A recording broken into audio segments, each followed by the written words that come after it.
They have played us in many scenarios in the later stage of games.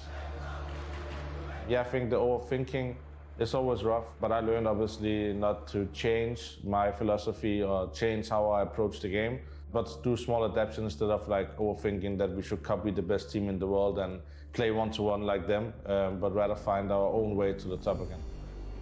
Back then it felt like we had the same as SK. We had Guardian versus Fallen, pretty two good orbers. We had Cold Zero, Stats-wise versus and then Rain and Furia, obviously, right? And then you have the team kind of set against each other, who is the best in different roles. And yeah, they came on top, and I'm not sure if we performed worse as players against them. I haven't checked that fact, but obviously we struggled as a team, both as individuals and team philosophy.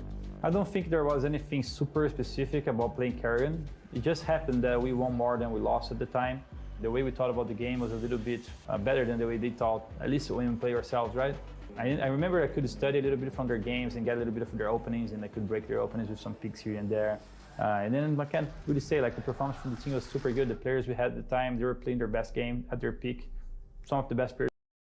Stuff just happened.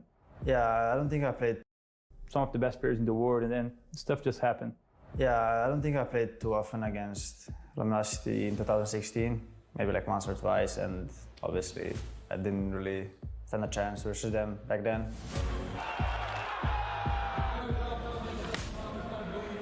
Not that I did in 2017. I think it was just inside the server. It just felt like we were getting outplayed when we were playing versus them.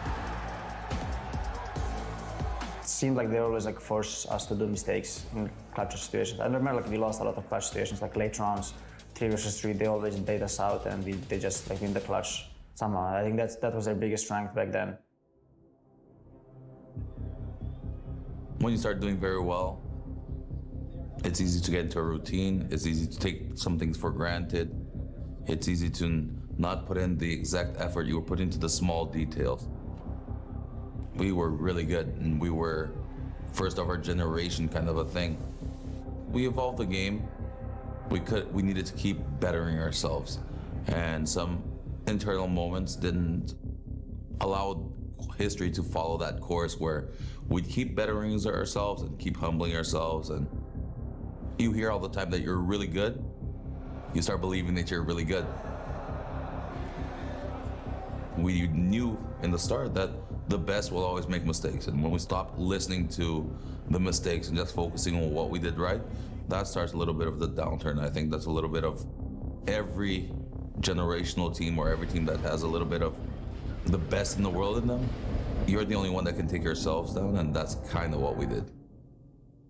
I don't think that we did a good job at controlling our egos and solving the problems that were popping up, because when you are the best in the world, a lot of people are watching you and they want to beat